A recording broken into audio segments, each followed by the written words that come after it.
8월 12일 목요일 방송 시작하겠습니다. 일단 시황부터 보자면 종합지수부터 한번 보자면 상승 추세는 계속 유지 중이고, 그리고 뭐 매일 언급했듯이 그렇게 뭐 밝게 보진 않습니다.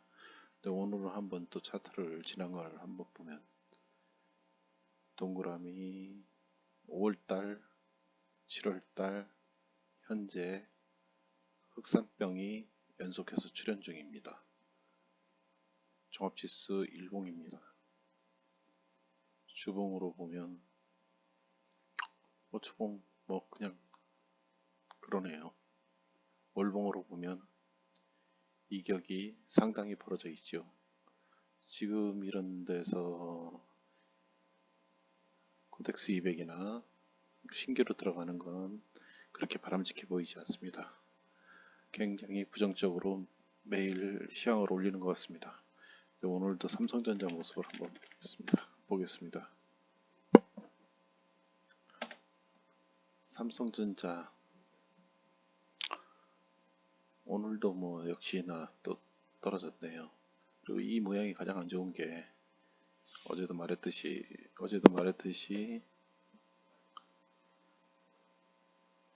추세 반전에서 저번 주에 올라가는 듯 하다가 미끄러져서 완전히 약간 속임수형으로 하락을 시작하는 것 같습니다.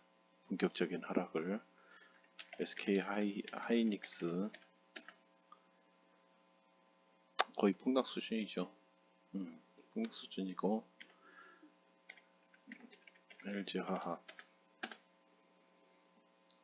LG화학은 오히려 오늘 아주 많이 올랐네요.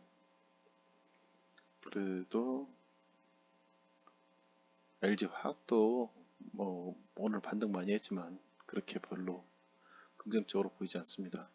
제가 제일 싫어하는 모양, 뭐 다들 많이 알고 있는 거지만 2월달 봉,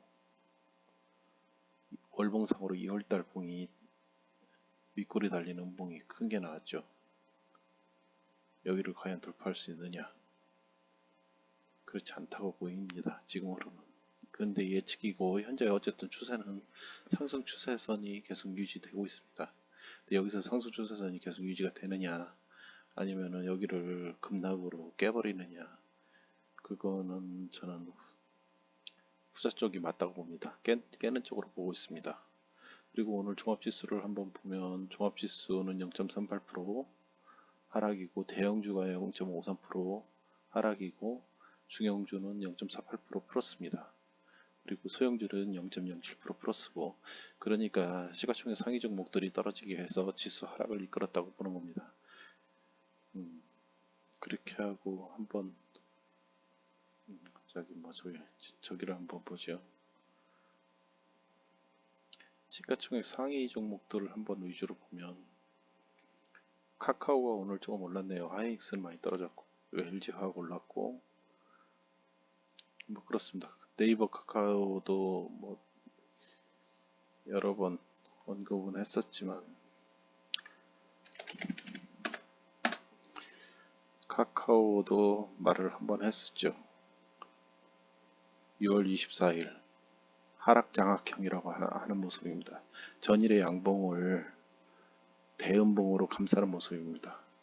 이런 하락 장악형이 나오면 상승 장악형이랑 반대로 이제 강력한 하락의 시작이라고 보면 됩니다.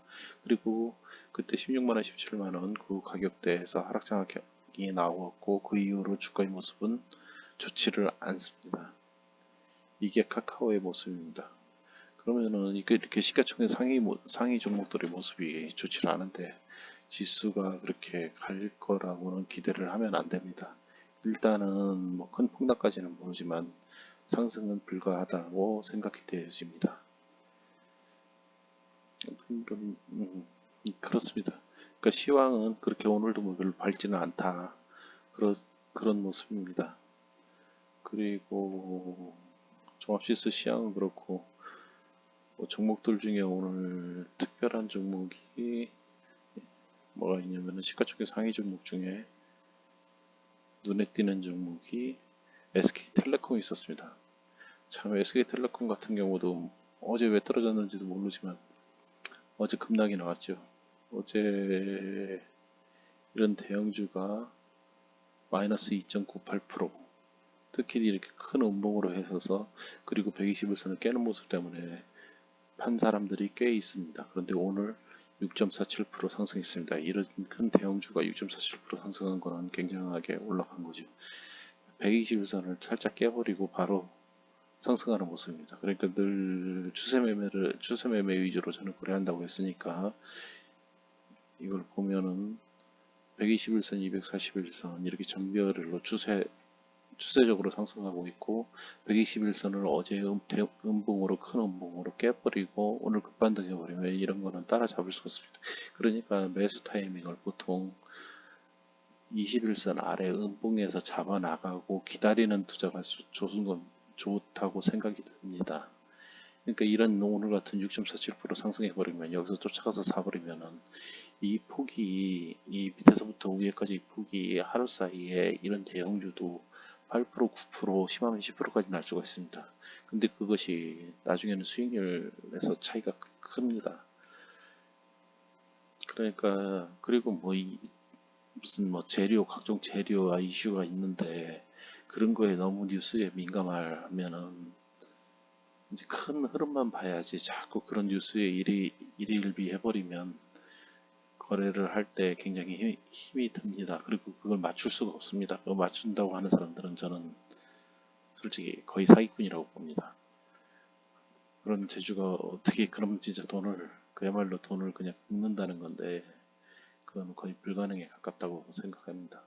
그러니까 이런 좀 그냥 쉽게 하면 됩니다. 2020년 10월달 SK텔레콤 가지고 한번 또 공부를 해보자면 2020년 10월달 11월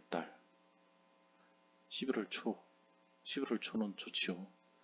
11월 초나 중순 그리고 9월달 10월달 이런 데도 그냥 매수하면 됩니다. 그리고 10월 11월도 매수하면 됩니다. 그렇게 해서 그냥 보유하면 됩니다. 가만히 여기서 괜히 그리고 뭐 이제 대형주 같은 경우 보통 쭉 그냥 보유하고 더블 정도 났을 때 그때 반 정도 정리하고 나머지 종목을 그냥 가져가면 되는 거. 그 나머지 50%는 들고 가면 되는 겁니다. 아니면은 또 팔고 다 전부 다 팔고 다른 종목도 골라가면 되는 겁니다. 근데 이거를 뭐 굳이 여기서 팔았다 샀다 이거 진짜 위험한 거래입니다. 그러니까 뭐 종목이 한 뭐 1억 들고 하시는 분들이 있다면은 1억 종목 한다면은 종목 수는 한 20종목 정도로 하는 게 좋지 않나 생각됩니다.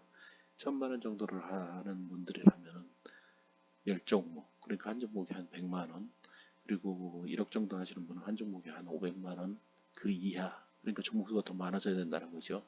그런 식으로 해서 포트폴리오를 구성해서 가져가면 안정되게 수익률이 꾸준히 날 수 있습니다. 근데 이걸 뭐 한 종목을 거래를 해서 이번 달에 3%, 뭐 5%를 번다. 네, 다음 달도 5%를 벌다. 꾸준하게 거래를 하면 할 수 있다. 이거는 힘듭니다. 이거는 힘듭니다. 그렇기 때문에 권해드리고는 방법이고 제가 지금 하는 방법이기도 하지만 1억 정도 들고 했을 때는 20종목 1000만원 정도 가졌을 때는 10종목 그 이상을 하시는 분들은 더 조금씩 더 많은 종목 그리고 부도가 안 나는 종목 저는 장기 투자를 하니까요. 이것도 못 들고 있으면 지금 벌써 이 종목도 10월달 11월달 작년 10월달 11월달이면 아직 1년은 안 됐네요. 그런데 거의 10달을 됐지 않습니까?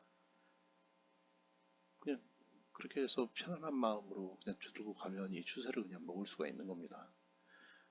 한번 그냥 차트를 놓고 편하게 봐보십시오. 여기 2018년도부터 지금 이제 화면에 나온 대로 한번 보면은 2018년도에 상승해서 할 것 같다가 떨어졌습니다. 이게 뭐냐면은 2018년도 이 선을 한번 또 그어보자고 그러면 2018년도 골드 나와가지고 여기 저점 부분을 깨고 그리고 2019년도 6월달, 7월달, 8월달에 이때 반등을 하려다가 걸린 상태입니다. 이때는 이제 매도를 고려를 해야 됩니다. 손절입니다. 이게 바로. 그럼 이때 매수해서 이때 손절도 하는 거 할 수도 있습니다. 이제 그렇게 해서 이런 매수 타이밍을 피하는 방법은 이전에 첫 번째 영상이나 제 영상 곳곳에서 나왔듯이 왜 이런 때는 들어가는 것을 좀 확률을 높이고 왜 이런 때 들어가는 것이 2020년도 이때 들어가는 것이 똑같은 골든인데도 이때 들어가는 거는 제가 영상 곳곳에서도 설명해 드렸듯이 월봉을 봐야 됩니다. 그 전체적인 주가의 위치를 보고 골드와 데드만 보고 판단해도 됩니다. 근데 5일선, 20일선 골드크로스도 보긴 봐야 되지만 그렇게 크게 거래에서 영향을 주면 안 됩니다. 그러니까 저는 121선, 241선 이것만 알고 이 120선, 241선 골드일 때 꾸준히 보유하는 전략. 오늘 그래서 특별한 종목으로 뭐 오늘 특히 시세가 들락들락했던 SK텔레콤 가지고 저희 투자 방법에 대해서 한번 또 짧게 얘기해봤습니다.